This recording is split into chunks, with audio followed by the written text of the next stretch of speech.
What's up? It's your man's Woe there, Wildlife. We're back here today. Storm.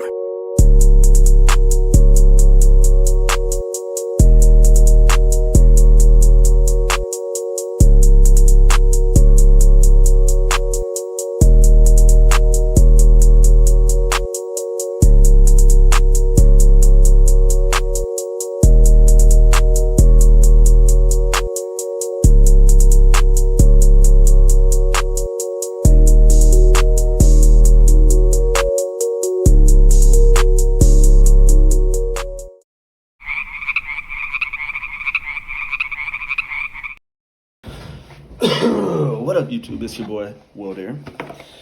Yeah, I'm gonna break into a little bit of this news that I found. I've just dug up a little bit of publications. I'm gonna read off these authors. Like I said, this research is not owned by me previously. You know what I'm saying? I tried to get that over to y'all in the last video that I made. That is not gonna be me who's bringing you these facts. It's all people all over the world, some interesting stories that I found that it's not necessarily groundbreaking. It's really rare that you get a groundbreaking story like new animal found that cures cancer. Like, you don't really get those stories, but you do get like little precursor stories. And so precursor stories on top of like things that are combined with like things that just anybody might be able to understand.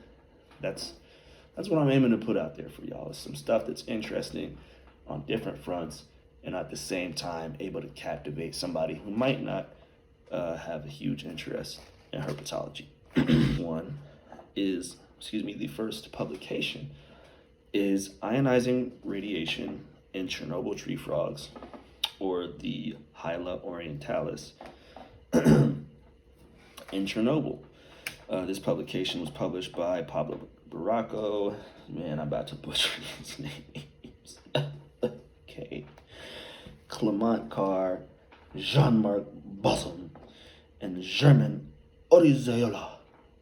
The last one's clean.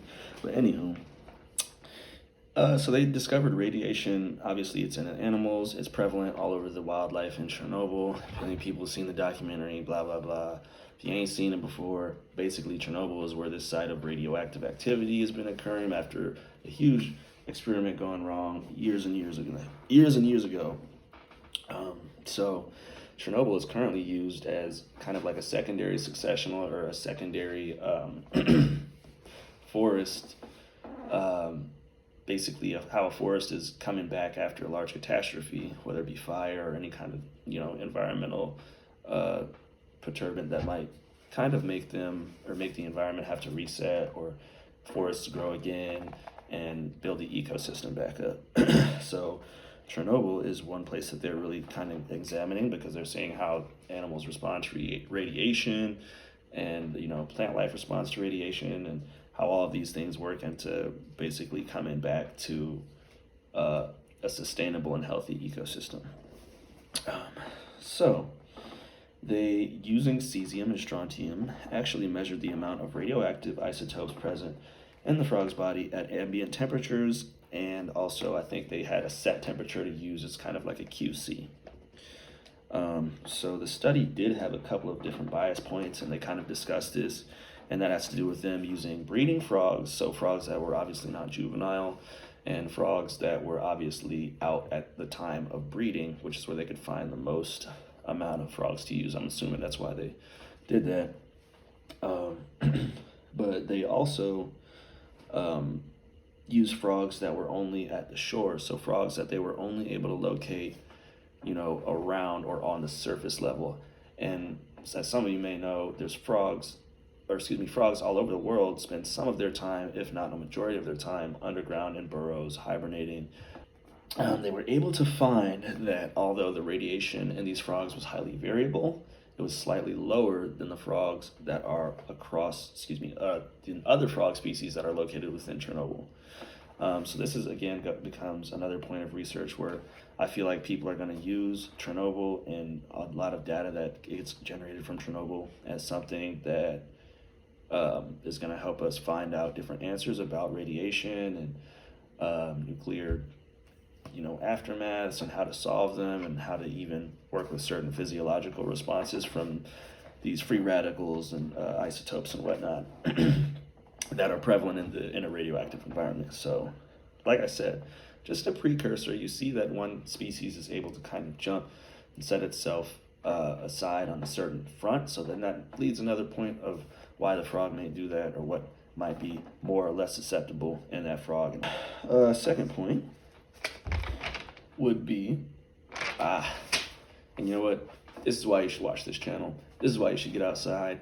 This is why you should always try to get in tune and in touch with wildlife, because sometimes it pays out, whether it's a story, whether it's something newly discovered, whether it's something that might have monetary value, whether it's something that has medical value.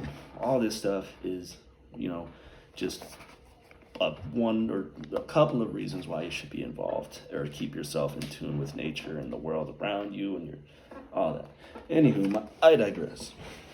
So, a new species was discovered, basically through an Instagram picture.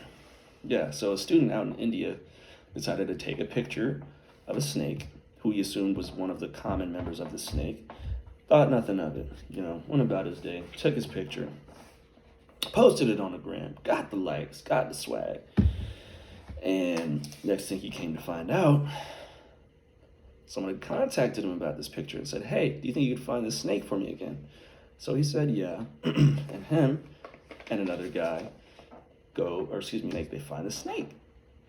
So once they found the snake, they ended up, I think he took a small piece of genetic material from the snake, whether it be a little skin, scale, a little piece of the tail. That rhymed. He basically took this back, the expert did, and he did his research, and on top of that, did some genetic mapping and found out certain genetic information, and discovered that these two snakes, or the snake that he thought it was and the snake in the picture, are actually two different snakes. And so here's a picture of the snake that he thought it originally was, and here's what the snake actually is. So the new snake that they ended up giving a whole new species name is called goodness gracious, Oligodon churahensis. Oligodon churahensis. Okay, yeah, something like that. Anyways, you get the gist. So this student got to basically rename that snake after where he found it. It's kind of like he got to put a city on the map just because he found a snake. Now, that's one of the many reasons, you know what I'm saying? You get to have your own little thing. And, sometimes it circles back. You get to keep something at home. You get to keep something with you. All because you decided to go out and discover. So, again, cool story. He got to literally classify his own snake. I think the experts ended up naming it, but I'm not necessarily sure how it goes. I'm sure he could have got his 2 cents. But anyways, it could be yours for life. Could be your name around as some animal forever. Again, another discovery. So this one's also pretty cool. And this marks 2 discoveries. The first species is actually known as the bleeding tree frog. So here's the call.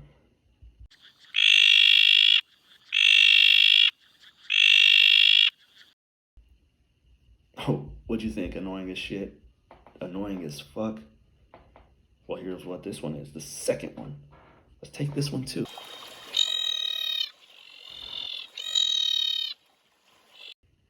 Nope. 10 times worse. So, the second one, the screaming tree frog, looks very similar. Obviously, you see where in the picture where people could get them mixed up. And so yes, 2 new species were found in Australia, the bleeding tree frog and the screaming tree frog. Both live in the same area. Eardrums, kilt. If you're an Australian, I'd feel bad for you, but not that bad for you because your land is beautiful and chock full of animals. Kind of jealous. So basically, these 2 guys were just discovered through routine research. Someone had pulled a specimen from wild and pulled another specimen from wild and ended up looking at their genetics and determined that they are 2 separate species. So obviously the call was one red flag, but that sometimes doesn't necessarily differentiate between the species.